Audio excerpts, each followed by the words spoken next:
everywhere podcast.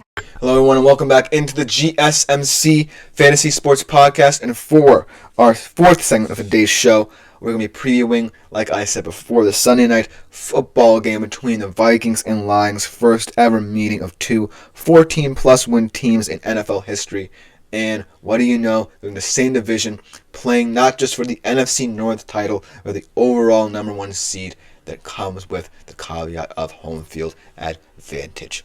And this one should be an incredible matchup between two teams that feel like they know each other's number. In the last meeting, all it took to separate these two teams was a Jake Bates last-minute field goal. So I do feel that this next game, this last game of the entire NFL season, is going to prove to be one of a very thrilling game in 2025 here in the NFL that really will usher in the postseason very nicely. I do feel, though, that the loser of this game, though, is not going to feel that hard done by. Even though they're going to have to go on the road in their first round matchup, they feel like they will have enough for a deep playoff run.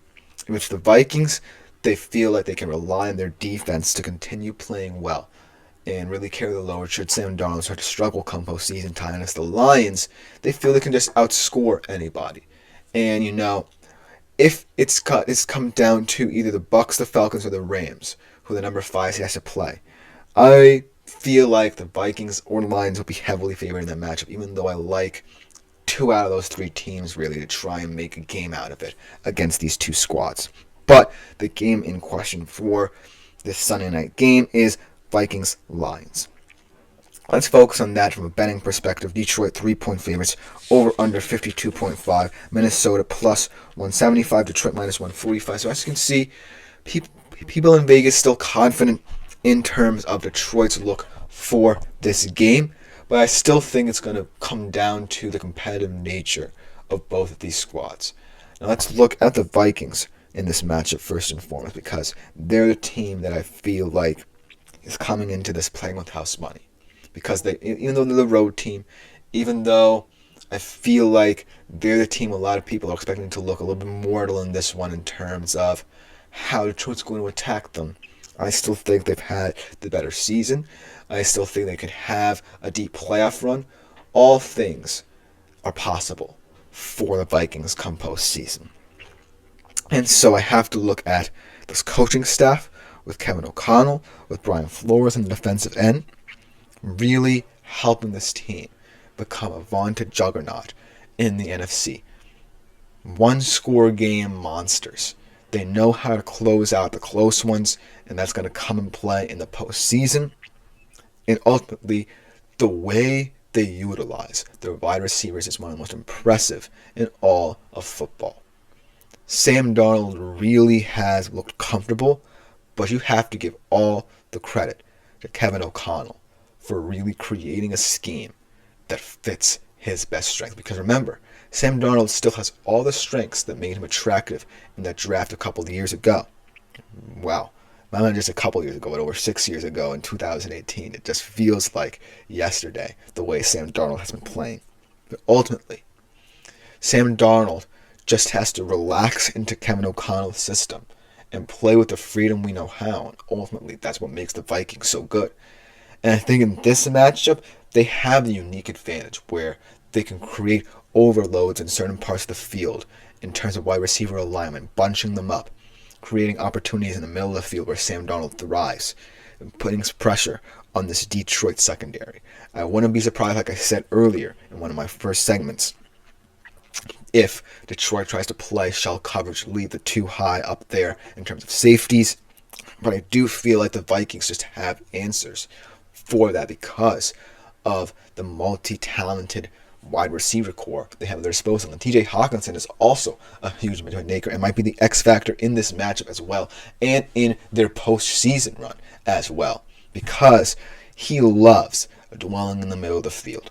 And while Detroit might want to play a little bit more man coverage in this one rather than trying to, just allow Minnesota to win the time possession battle with zone, I do feel like TJ Hawkinson, especially on third and long situations, second and long situations, could be a vital option for Sam Darnold in the past game. Not just in this one, but in the postseason as well. Because he just opens a lot of opportunities up for himself and for the receivers on this Minnesota Vikings roster. That's where I stand with Minnesota in this game. Now looking at Detroit, and I feel like Detroit is a team not just built around their play, it's built around their culture, built around their vibe, it's built around what Dan Campbell preaches in terms of identity, and it's really flowing over into their play. I feel like they're becoming a lot more confident in this roster as they go along. I ultimately feel like, even though they had to battle with injuries, 19 injuries in their defense, lay an injury reserve right now. They have a couple injuries on offense as well. David Montgomery is going to be a huge loss come postseason time. But they've done a fantastic job compensating for it. Yes, that game against San Fran may have been a little bit too revealing ahead of this important matchup where San Fran really put a hammering on that defensive line.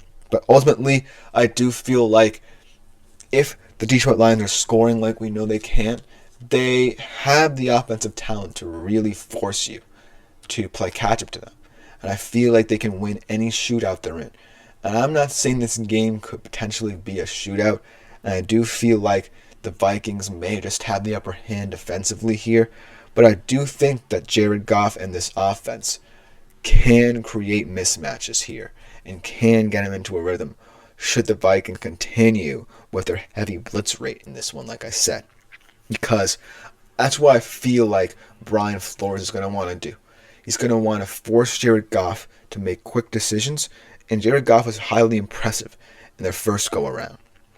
I believe it was 14 of 16 for 100-plus yards and a touchdown against the blitz in that game.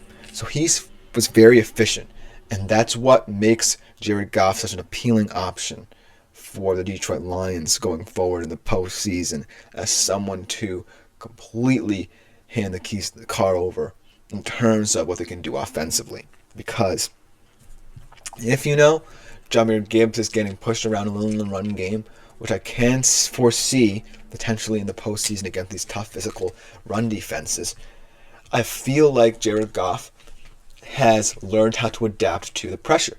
That was one thing that I felt led to their downfall in the NFC Championship game last year, especially on those critical fourth downs, because Goff couldn't handle the heavy pressure on him. And so, if Jared Goff can continuously repeat getting into rhythm, maintaining his efficiency on those blitz plays, then I can foresee a game in which Detroit, not just here, but in the postseason, can win through his efficiency. And that's why I think the Lions are always going to be in any game going forward against any team with a talented defense.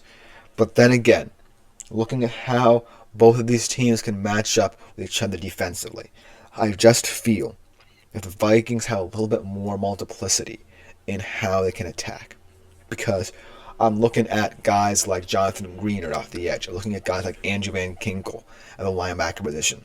I'm looking at the depth of their secondary. I'm looking at guys like Kim Bynum, Josh Metellus, who can force turnovers in terms of leading the league in turnovers, leading the league in interceptions. And I feel like this defense just has so much talent at every single phase, whether it be from their line to their secondary, that Detroit's going to really have to be on their game a week after an emotional win over San Fran. On a shorter week than Minnesota, mind you. So that's where my mindset in terms of predictions for this game lays. Because if the Lions want to turn this game into a shootout, which they very well can, better than anyone in the league, they're going to have to rely on protecting the football. And I just feel like at some point in this game, Jared Goff's going to crack a little bit more than usual. And so that's where the Vikings love to pounce. They can create short fields for Sam Darnold. If they can get him into a rhythm off those short fields and put up as much points as they can against the Detroit Lions offense that's never out of a football game, then the sky's the limit for them in this one. I feel like they ultimately hold all the power here. They ultimately have the advantage defensively. They can create mismatches unlike anyone against Detroit offensively. And thus, that leads me to believe that they might actually have the advantage here in terms of covering the spread and potentially winning outright. But I do have to give the benefit of the doubt here to Detroit as well. Even though I am picking the Vikings, I have to kind of give Detroit their flowers because this is a team that's gotten to 14 wins no matter what. They just refuse to say die. Dan Campbell has created an incredible identity and culture there.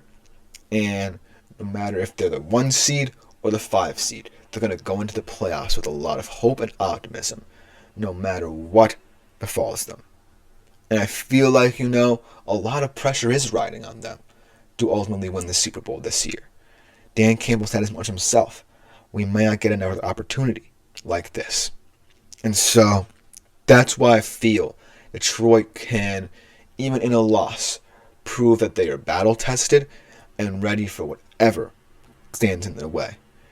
They're going to be on the road if they lose this game, but I still think that nobody will want to face a tough Lions team coming off only their 3rd loss of the season. Whereas for the Vikings, it might prove to be a little bit more of a difficult path because the Bucs and Rams really match up pretty well with the Vikings when I look at them both offensively and defensively. I really feel like both of those teams, especially, can create a mismatch where the Vikings are going to have to be forced to play their game. The Bucs can move fast and loose. Baker Mayfield certainly loves taking a lot of risks, loves playing with a lot of passion and moxie and fire.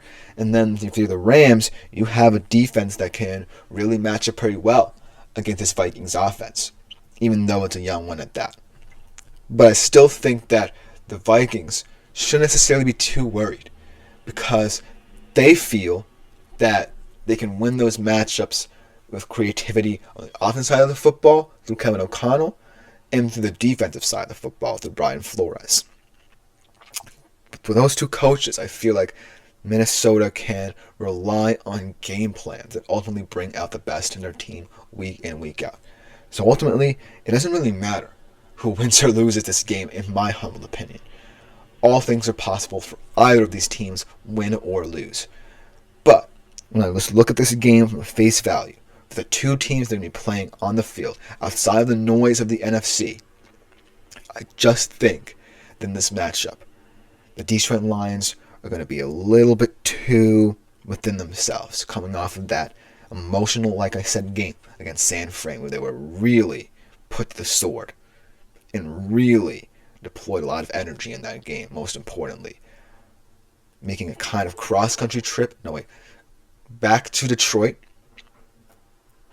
to face a Minnesota Vikings team that really has been stacking up impressive win after impressive win, none more impressive than beating the Green Bay Packers for the second time this season. So I just think that the Minnesota Vikings are a little bit more prepared, a little bit more ready, a little bit more hungry, most importantly, in this game, because they feel like they can get the Lions. They were this close to getting the Lions a couple weeks ago. And now it just feels like their time to take advantage of that and really, really take command of the NFC playoff picture. Because if they do, I don't necessarily feel like anyone will want to go into a raucous U.S. Bank Stadium come postseason time. And I feel like the Detroit Lions won't care. But still, it is going to create a little bit of a mental block if they lose this game.